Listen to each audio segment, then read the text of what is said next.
Hello everyone, this is Asra Sultana, Assistant Professor in Triple Department, ISL Engineering College. I am taking the subject Electrical Machine 2 for Triple third year students. So last class we have seen about the torque equation, the derivation we have seen, then we have seen the starting torque equation, we have seen the condition for maximum torque and also we have seen the magnitude of maximum torque.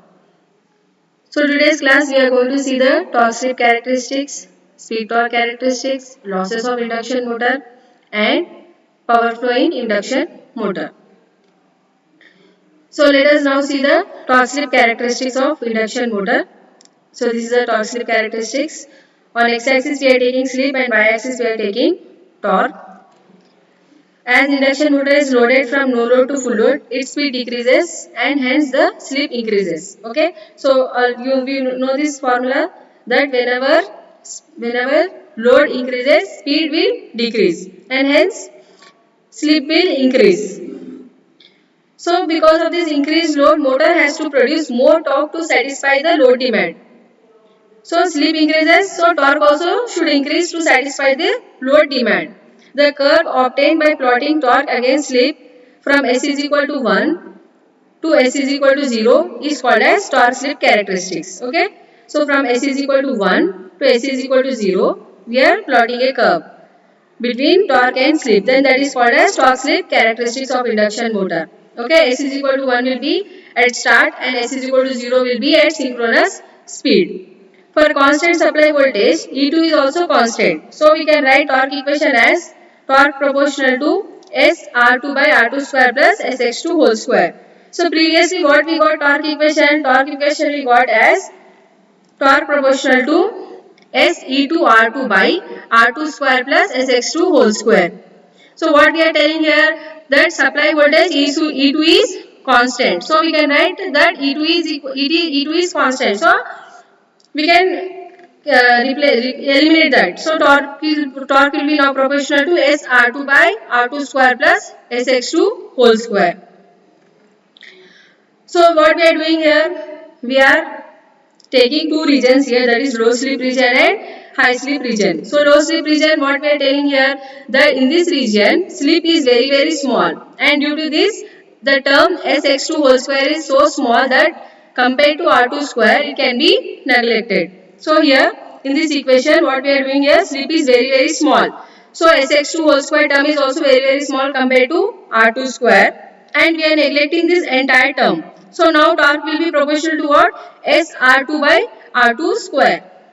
Torque is proportional to SR2 by R2 square. As R2 is constant, torque will be proportional to slip. So in low slip region, torque is directly proportional to slip. That is, as load increases, speed decreases and hence slip increases. So this increases the torque which satisfies the load demand. So graph will be a straight line in nature like this. This is a low slip region where we can see torque is proportional to slip. We are getting a straight line like this. So graph is a straight line in nature. At n is equal to ns, slip is 0, hence torque is 0. As no torque is generated at n is equal to ns, motor stops if it tries to achieve the synchronous speed. Torque increases linearly in this region of low slip values. Okay. At n is equal to ns, here s is equal to 0, torque is proportional to slip we are telling here. So it is a straight line like this. So motor stop if as no torque is generated at n is equal to ns, motor will stop if it tries to achieve the synchronous speed. Coming to high slip region, in this region slip is very high. So slip value is approaching to 1. So here we can assume here that R2 square is very small compared to Sx2 whole square. So here we can neglect this R2 square from the denominator. From this equation I am neglecting R2 square term. Okay. So now what will be my equation? Torque proportional to SR2 by SX2 whole square. SR2 by SX2 whole square, that is, if R2 and X2 are constants here, torque is inversely proportional to slip. So in high slip region, torque is inversely proportional to slip. Its nature is rectangular hyperbola like this. So in nature is rectangular hyperbola. Torque is inversely proportional to slip. Here I have shown dotted lines. Okay, that is slip will whenever slip is increasing, torque will decrease. Now when load increases, load demand increases but speed decreases. As speed decreases, slip increases. So in high slip region, torque is inversely proportional to slip. We got the equation here. So what does this mean? Torque will decrease as slip value increases, but torque must increase to satisfy the load demand. Okay, but in this case, torque is not increasing; it is getting decreased. So due to extra loading effect, speed further decreases and slip further increases. Again, torque decreases as torque is inversely proportional to slip, and the same load will act as an extra load due to reduction in torque produced. Now coming to full load torque. What is full load torque? What is the full load condition we should know? Okay. So the load which motor can drive safely while operating continuously, and due to such load, current drawn is also within safe limits is called as full load condition of the motor. So when current increases due to heat produced, the temperature also increases. The safe limit of current is that which when drawn for continuous operation of motor produces a temperature rise well within the limits. Such a full load point is shown on torque slip characteristics as point C. See here, this one is the full load torque. The torque corresponding to the point C is called as full load torque. So this full load torque should always be less than the mechanical torque developed, Tm. Okay, TFL should always be less than Tm. So these are the various regions of torque slip characteristics. So whatever torque slip characteristics we have seen was for the motoring region. Now we are going to see other two regions also, that is braking region and generating region in this torque slip characteristics. So this is slip and speed also we are taking on the x-axis. Earlier we have not taken slip into consideration, speed into consideration. Now we are going to take speed also here. So on y-axis we are taking torque, x-axis we are taking slip and speed. So this is 0, this is ns, this is 2ns. This is motoring mode, that is from starting from s is equal to 0 to s is equal to 1, or from you can take s is equal to 1 to s is equal to 0. That is in motoring region, slip is lying between value 0 and 1. In generating region, slip is less than 0. In braking region, slip is greater than 1. Okay. When the slip lies in the region 0 and 1, that is when slip is between 0 and 1, machine runs as motor which is normal operation. So the rotation of rotor is in the direction of rotating field which is developed by stator currents. In this region, it takes electrical power from supply lines and supplies mechanical power output. Rotor speed and the corresponding torque speed are in the same direction. When it acts as induction motor. When the slip is greater than 1, machine works in braking mode. Motor is rotated in opposite direction to that of rotating field. In practice, two of the stator terminals are interchanged, which changes the phase sequence, which in turn reverses the direction of rotation of magnetic field. So this already we have seen in the previous classes, how we can change the phase sequence of the rotating magnetic field. So what we are doing, two of the stator terminals will be interchanged, which will change the phase sequence. So in place of RYB, RBY also we can make it, and hence the direction of rotation of magnetic field can be changed. Okay, the motor comes to quick stop under the influence of counter torque, which produces braking action. So here counter torque, because of this counter torque, the motor will come to stop. Okay, quick stop. So this method by which the motor comes to rest is known as plugging. So only care is taken that stator must be disconnected from the supply to avoid the rotor to rotate in other direction. Then generating region. Okay, to run the induction machine as a generator, its slip must be less than 0. That is, slip must be negative. So negative slip indicates that the rotor is running at a speed above the synchronous speed. When running as a generator, it takes mechanical energy and supplies electrical energy from the stator. Okay, generator will take the mechanical energy and gives the electrical energy to the stator. So thus in the negative slip region, generating action takes place and nature of torque slip characteristics reverses in this generating region. So in this diagram you can see generating region, here the torque slip characteristics is reversed.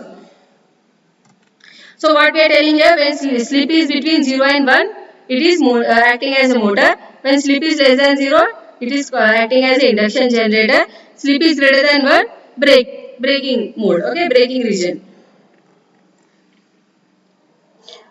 Now let us see speed torque characteristics of induction motor. What we are taking here, take speed on y-axis and torque on x-axis. This is a full load point. corresponding to that will be full load torque. This is the point of maximum torque. This is the starting torque. Same we can see in the torque slip characteristics also. That is, this is the maximum torque value, that is Tm. This is starting torque. And when one more thing we have to note down in torque slip characteristics, that linearity will be till only maximum torque is achieved. After that, motor will not work. It will go into unstable region. So this low slip area is called as stable region. High slip region is called as unstable region. Okay, here motor will not work. It will stop in this region. Whereas in this region motor will work. That is, slip is 0. That is, slip is lying between 0 and Sm. Okay, slip is lying between 0 and Sm, then it is a stable region. When slip is lying between Sm and 1, it is an unstable region. Okay. So similarly, speed torque characteristics also we can see here. There will be starting torque, this is maximum torque, this is full load torque. At n is equal to ns, motor stops as it cannot produce any torque, as induction motor cannot rotate at synchronous speed. At n is equal to ns, motor will stop, okay, because no torque. No torque, it will not rotate. But at n is equal to 0, starting condition, motor will produce a torque called as starting torque TST, okay, that we are representing by TST. This is the starting torque when n is equal to 0. For stable region of operation, characteristic is similar to that of DC shunt motor. So, due to this, three-phase induction motor is practically said to be constant speed motor, as drop in speed from no load to full load is not significant. So, at n is equal to ns, motor will stop as it will not produce any torque, and induction motor will not rotate at synchronous speed. So, always you should remember that speed of the motor or speed of the rotor should be less than synchronous speed. N should always be less than synchronous speed. Okay. At n is equal to 0, starting condition, that is motor will produce a torque called as starting torque, and its characteristics is same like characteristics of DC shunt motor. So it is called as constant speed motor. Now let us see the next topic, that is what are the various losses in induction motor. There are basically two types of losses which occur in three-phase induction motor. These losses are constant losses and variable losses. Constant losses are also called as fixed losses. Fixed or constant, anything we can say. Okay. Next, constant losses are again of two types: iron and mechanical losses. Iron losses are also called as core losses. Constant losses are those losses which are considered to remain constant over normal working range of induction motor. Fixed losses can be easily obtained by performing no-load test on three-phase induction motor. So let us see what is the iron losses, iron or core losses. Iron or core losses are further divided into hysteresis and eddy current losses. Okay, eddy current losses will be minimized by using lamination on the core. So by laminating, the core area decreases and hence resistance increases, which results in decrease in eddy currents. Hence, by laminating the core, we are decreasing the eddy current losses. Okay. Then hysteresis losses can be minimized by using high-grade silicon steel. Core losses depend upon frequency of the voltage, and frequency of stator is always supply frequency, and frequency of rotor is slip times the supply frequency, which is always less than the stator frequency. This already we have seen in the previous classes. Frequency of stator is supply frequency F, but rotor frequency is slip times the supply frequency. Fr is equal to Sf. For stator frequency of 50 Hz, rotor frequency of 50 Hz, rotor frequency is about 1.5 Hz, because under normal running conditions, slip is of order 3%. Hence, rotor core loss is very small as compared to stator core loss, and usually neglected in running conditions. Okay.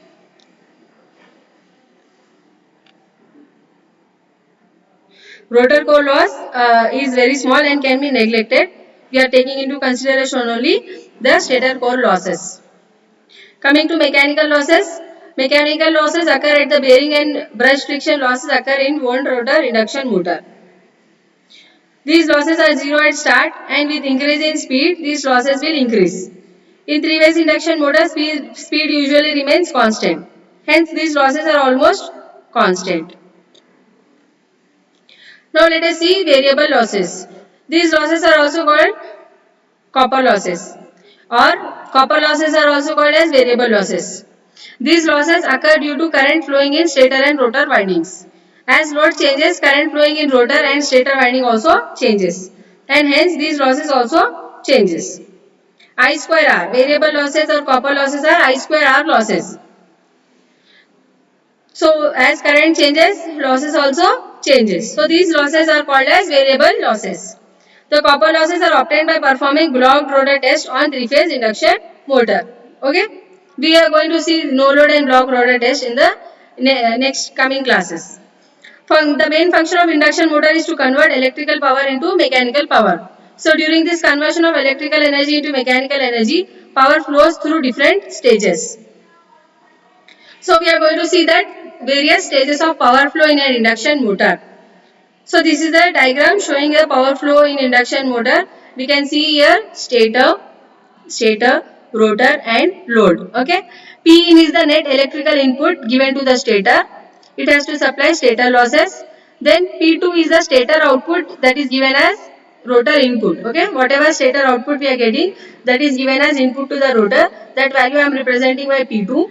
Then it has to supply rotor copper losses. Here we are neglecting rotor iron losses. This rotor copper losses is represented by PC. Okay. Then rotor will be connected to the load. Whatever output of rotor, that is gross mechanical power developed, PM value we are getting, and it has to supply mechanical losses. Then P out will be what? Useful power or shaft power. So this is the overall power flow diagram of an induction motor, where we can see net electrical input P in and P out is the useful power or shaft power, and in between we can see various losses and what are the values of the inputs given to the rotor and output coming of the rotor. Okay. This power flowing through different stages is shown by power flow diagram. As so input to the induction motor is three-phase supply. So three-phase supply will be given to the stator of three-phase induction motor. Let that be P in is equal to electrical power supplied to the stator of three-phase induction motor, and VL is the line voltage supplied to the stator of the three-phase induction motor. Okay. VL, what is VL? Line voltage. What is P in? Electrical power supplied to the stator. IL is the line current. What is cos phi? Cos phi is the power factor of the three-phase induction motor. So net electrical power input to the stator can be written as P in is equal to root 3 VL cos phi. This is the general equation for power for three-phase induction motor. That is P in is equal to root 3 VL cos phi. A part of this power input is used to supply stator losses, which are stator iron loss and stator copper loss. Remaining power, that is input electrical power minus stator losses, will be supplied to rotor as rotor input. So rotor input P2 is P in minus stator losses. P2 will be equal to P in minus stator losses. I am writing the equation from this diagram. P2 is equal to P in minus stator losses.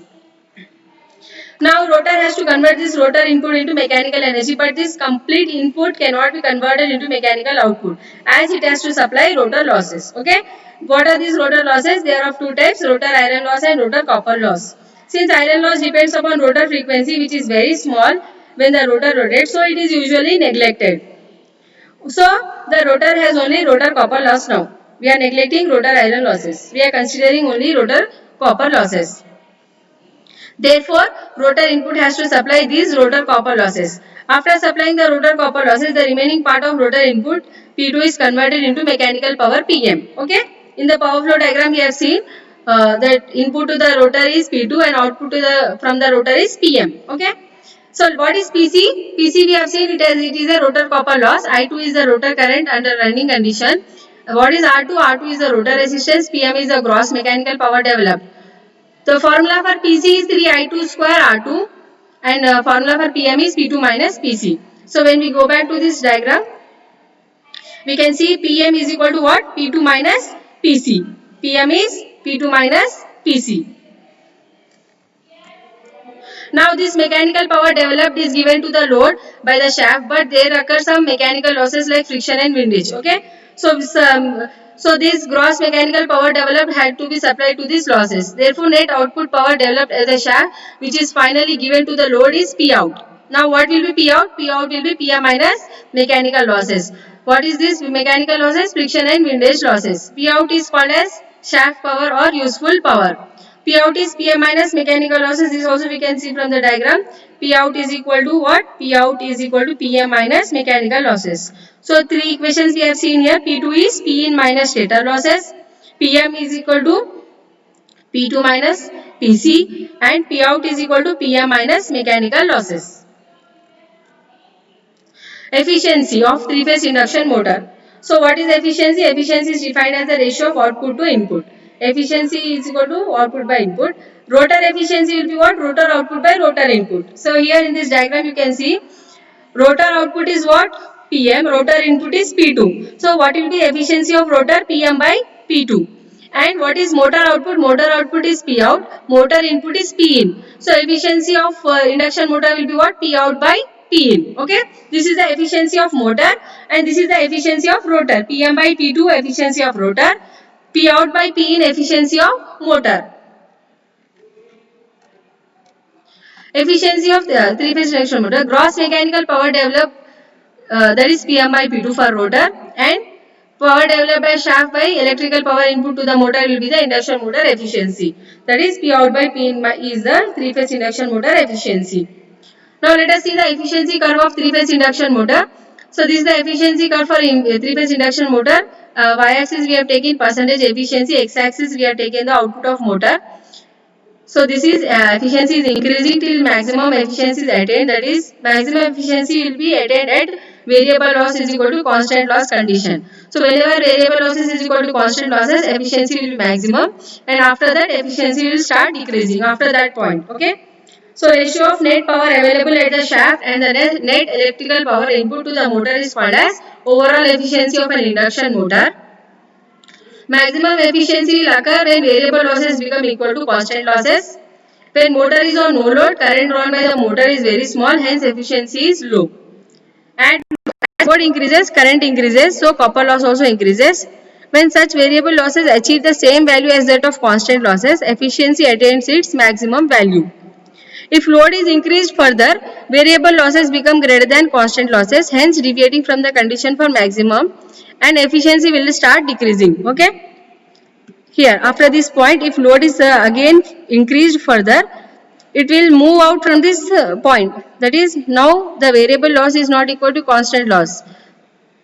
So, maximum efficiency condition, it will deviate from the maximum efficiency condition and efficiency will start decreasing after it reaches the maximum efficiency point. Okay. So let us see what we have seen in today's class. We have seen the torque slip characteristics, speed torque characteristics, various losses in induction motor, and we have seen the power flow of induction motor. So torque slip characteristics we have seen here. There are two regions, stable and unstable region. In stable region it is a slow slip region and unstable region is a high slip region. Low slip region torque is proportional to slip and high slip region torque is inversely proportional to slip. Okay. So this is the maximum torque point. A point is the point where maximum torque occurs. C point is the full load torque point and here this is B point is showing the T starting point. Okay. Whenever torque is maximum, when T is equal to Tm, at that point S is equal to Sm. Okay. Here we can see in this OA is equal to stable region. OA is a stable region. AB is unstable region. This AB is unstable. Point A is maximum torque. B is starting torque. C is full load torque. Okay. And we can see here slip is equal to 0. When we substitute this S is equal to 0 in slip equation, S is equal to Ns minus N by Ns. We can find out N value as Ns. Okay. When we substitute S is equal to 1 in slip equation, S is equal to Ns minus N by Ns, we will get a speed equal to 0. Okay. So this is the torque at which slip is equal to slip is maximum when torque is also maximum. Okay.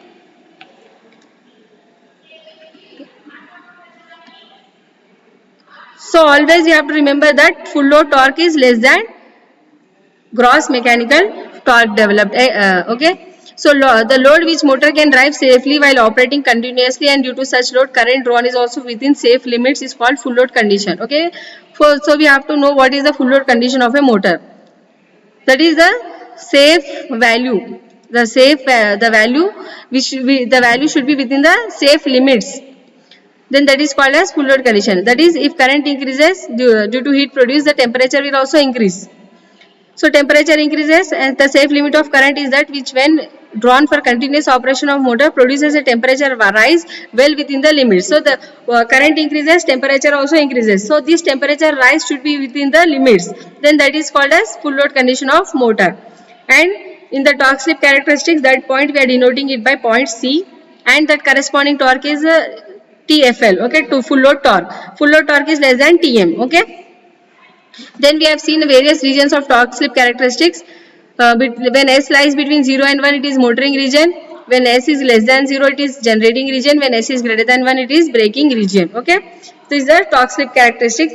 So for generating region, for induction machine to work as an induction generator, we have seen that it is attaining a negative torque slip characteristics, and also the slip is also negative here. Okay. So that is, when slip lies between 0 and 1, machine will run as motor, which is normal operating condition, and rotation of the rotor is in the same direction of the rotating magnetic field. So whenever it takes electrical power from the supply, and the supply takes electrical input energy and gives the mechanical power output, and rotor speed and corresponding torque will be in the same direction when running as motor. Now it will be in braking mode when slip is greater than 1. Okay, the machine will run in braking mode. The motor is rotated in opposite direction to that of rotating field. So two of the stator terminals are getting interchanged, and hence phase sequence will be reverses, and hence reversing the rotating magnetic field direction. So motor will come to quick stop under the influence of this counter torque. Okay, the word here is counter torque. So this is called as plugging. Then we have seen generating mode, that is, whenever slip is less than 0 and negative slip region indicates that it works as an induction generator. So then we have seen torque speed characteristics. Okay, losses, we have seen various losses, fixed and variable losses. Then we have seen the power flow in an induction motor. Okay, students, efficiency also we have seen, efficiency curve also we have seen. Thank you for watching the video.